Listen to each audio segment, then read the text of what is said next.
প্রিয় দর্শক, আরো একবার স্বাগত জানাচ্ছি এশিয়ান স্পোর্টস 30-তে। আপনার কাছে শুনছিলাম, অবশ্য থামিয়ে দিয়ে চলে গেছি না, শুনেই ফেলেছি। একটু আপনার কাছে জানতে চাই যে কর্পোরেট যে টি-20টা শুরু করছেন, সেখানে আসলে মিডিয়া আপনাকে কতটুকু কাভার করছে, আর মিডিয়ার কাছ থেকে কি ধরনের কাভার আসলে আশা করছেন, বা মিডিয়া কি আপনার এই যে উদ্যোগটা নিয়েছেন এইখানে কতটুকু আসলে আসবে? মিডিয়া আমাদেরকে যেটুকু সাপোর্ট দিচ্ছে এই মুহূর্তে আশাব্যঞ্জক বলা যায়। আপনাদের এশিয়ান টিভি মিডিয়া পার্টনার হিসেবে, ইলেকট্রনিক মিডিয়া পার্টনার হিসেবে জয়েন করেছে, ঢাকা ট্রিবিউন আছে নিউজ প্রিন্টেড মিডিয়া পার্টনার হিসেবে। তবে আমরা তাদের কাছ থেকে আরো বেশি কভারেজ আশা করছি, কারণ কর্পোরেট ক্রিকেটটা কিন্তু বাংলাদেশে বেশ জনপ্রিয়। সেই জনপ্রিয় ক্রিকেটটাকে যদি, যেটা রাহুল ভাই বললেন যে রিটায়ার্ড প্লেয়াররা যখন কর্পোরেট হাউসে ইনভলভ থাকে, তাদেরকেও একটা সাপোর্টের বিষয় কিন্তু কর্পোরেট ক্রিকেট বলেন, কর্পোরেট ফুটবল, যে কোনো কর্পোরেট খেলাধুলা একটা ভালো ভূমিকা রাখতে পারে।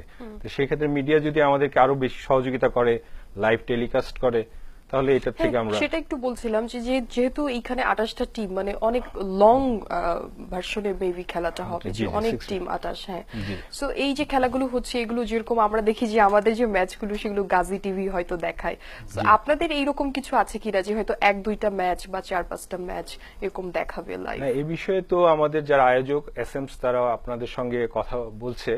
তো আশা করছি ইন ফিউচারে আপনাদের কাছ থেকে এই ধরনের সাপোর্ট আমরা পাবো, এবং আমরা সেই ধরনের সাপোর্টই আশা করছি, যাতে মিডিয়া কর্পোরেট ক্রিকেট 63টা ম্যাচ হবে, 63টা ম্যাচে অনেক কর্পোরেট পার্সন এবং সঙ্গে সঙ্গে দেশের অনেক মানুষ এটা সম্পর্কে জানবে।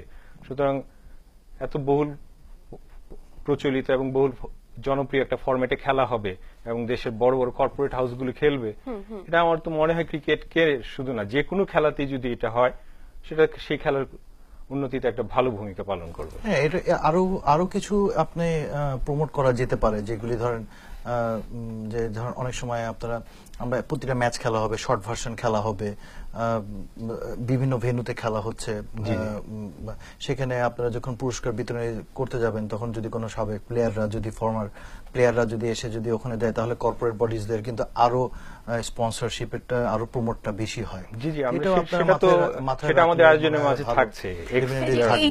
এইটা তো প্রথম আসলে আসর হচ্ছে, এটা হলো ফিফথ।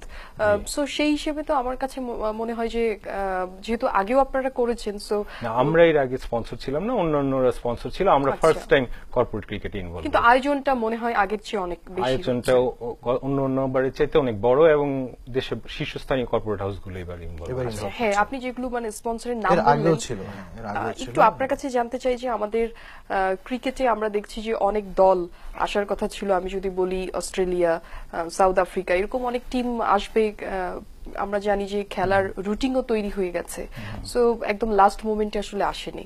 সো কেমন লাগছে আসলে?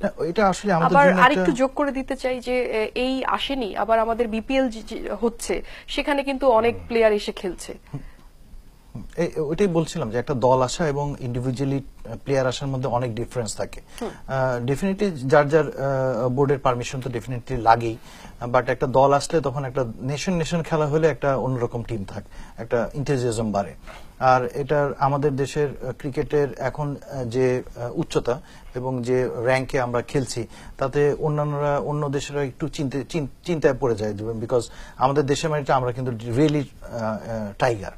তো আমরা চাই যে আমাদের পারফরমেন্স গ্রাফটা সবসময় ঊর্ধ্বমুখী থাকুক, নিম্নমুখী না থাকুক, এবং আমাদের যত আমরা এই ধরনের প্লেয়ার টিম যখন আমাদের এখানে আসবে, ততই আমাদের জন্য ভালো। যত টিম আসবে, যত বড় বড় টিম আসবে, ততটাই ভালো। এবং এটা যে একটু ফেক রিউমার ছড়িয়েছিল যে না আমাদের দেশে সিকিউরিটি প্রবলেম আছে, অন্যান্য প্রবলেম আছে, সেগুলি কিন্তু আলটিমেটলি আমরা প্রুফ করেছি যে না আমাদের কিন্তু এখানে নাই।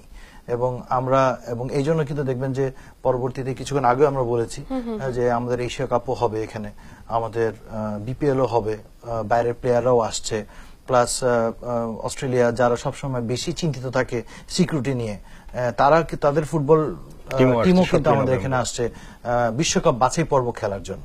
আমরাও গিয়েছি, মাঝখানে তাদের একটা চিন্তা ছিল যে না অস্ট্রেলিয়ার ক্রিকেট টিম আসছে না, বাট ফুটবল টিম আসবে কিনা। সেক্ষেত্রে সাউথ আফ্রিকার ওমেন্স টিমও কিন্তু ট্যুর ক্যান্সেল করে দিয়ে পরবর্তী কিন্তু তারাও আসছে। সব থেকে বড় কথা, রিসেন্ট জিম্বাবুয়ে ইজ কামিং। তো এর থেকে বড় সিকিউরিটি এবং মানে কনফার্মেশন আর কখনোই হতে পারে না। তো আমার মনে হয় যে ফেক রিউমারের পিছনে না ঘুরে আমরা পজিটিভ চিন্তা করাটাই আমাদের জন্য ভালো।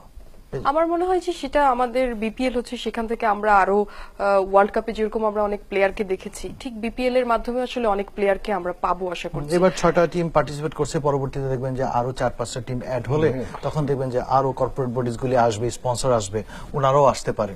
সেটাই।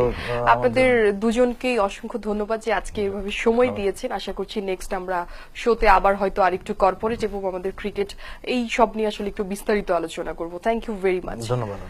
প্রিয় দর্শক, এই ছিল আজকের মতো। আমরা বরাবরই চেষ্টা করে থাকি যে আপনাদের সামনে নতুন কিছু তুলে ধরবার জন্য, ঠিক সেই রকমই আজকের শো ছিল। আশা করছি আপনাদের সবার ভালো লেগেছে। আজকে এই পর্যন্তই। সবাই ভালো থাকুন, সুস্থ থাকুন, আর এশিয়ান টিভির সাথেই থাকুন। ধন্যবাদ।